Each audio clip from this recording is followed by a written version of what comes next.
everyone. Thanks for joining me. As always, your presence is appreciated.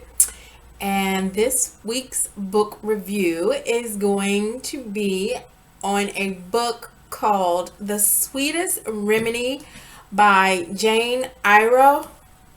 And this is the book cover. I want to say I did another book of this author's, but I'm not quite sure. The name sounds familiar. But let's go ahead and get into it. So this book is about a woman named Hannah Bailey, and she has lived her life wondering about her father and why he wasn't involved in her life. She felt unwanted by her father that she only met once. Hannah was raised by her loving single mother. Although Hannah had a good childhood, part of her identity was missing, and her mother didn't provide much information regarding her father. Years passed since her one encounter with her father when she was a child.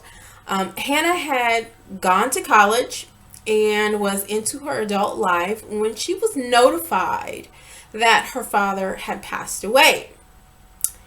Hannah's father left instructions that she was to travel to Nigeria to attend his funeral. Hannah was conflicted on if she should go or not, since her father hadn't been there for her during her life. She kind of felt like, why should she show up for his funeral? I mean, he's dead now. I mean, he wasn't active in her life when he was alive, so what's the point? However, Hannah's mother encouraged her to go so that she can meet her siblings and possibly find what she had longed for so long in terms of learning where she came from, cultural things, and maybe getting to know her father by way of the other family members. Hannah decided to go to Nigeria to pay her respects and to find answers to who her father really was and why he didn't want her. Hannah knew she had siblings.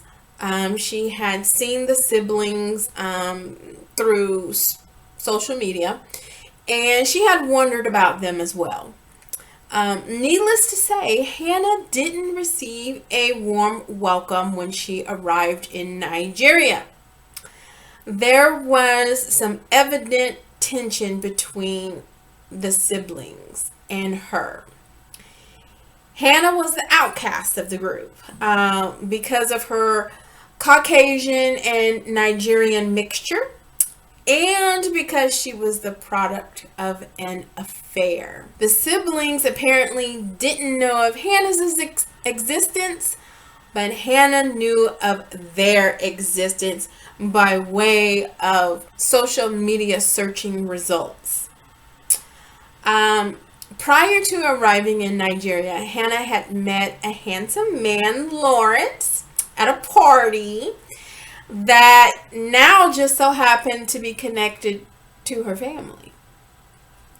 Lawrence was the only friendly face when she entered her father's home.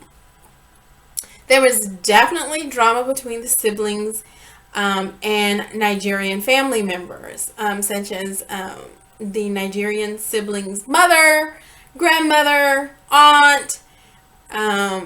So they had some tension just among themselves on top of Hannah arriving to their family home. Hannah's father had a request in his will that all of the family members stay in the home, same home, for the time leading up to the funeral activities, and they were to get to know each other. This caused some grumbling and efforts to not carry out this request. However, Hannah's siblings finally acquiesced.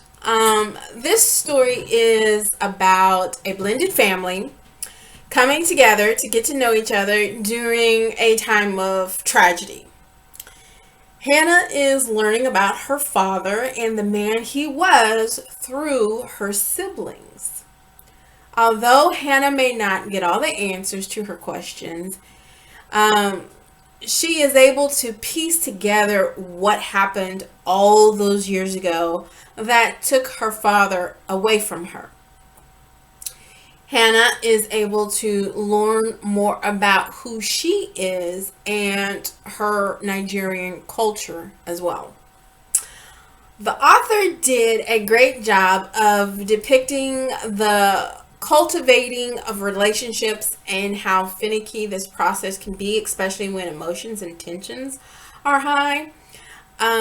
Also, how this type of situation and unknown child being introduced to the family has an effect on all involved. The author did throw in some drama, of course, between the siblings.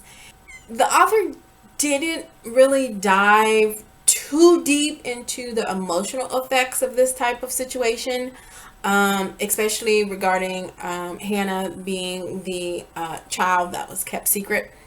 The author kind of geared the narrative more so towards the Nigerian siblings and kind of how they felt to a degree about this unknown child and how she fit into their family and what would be the outcome of this situation in terms of her father's estate, his money. So there was definitely some drama and suspense provided in regard to that. There is some unpacking of family secrets and how things played out. That was done in a tasteful manner. It could have went quite left if the author chose to go that direction, but it was done in a tasteful manner. It didn't get too theatrical with it. I mean, it was kind of a baseline level of reaction and tension. It wasn't over dramatized.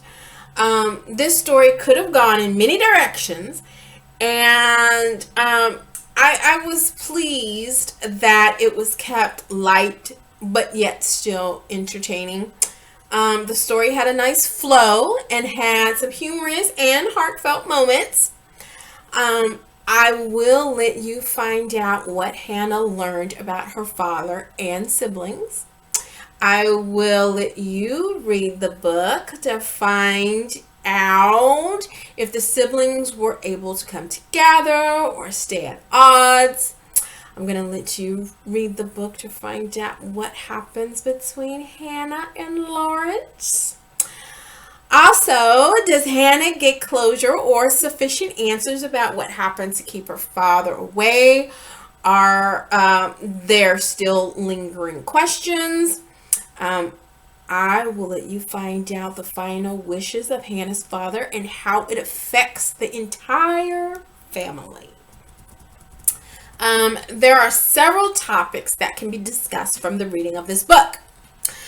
One major topic is how having children from a marital affair affects all parties involved.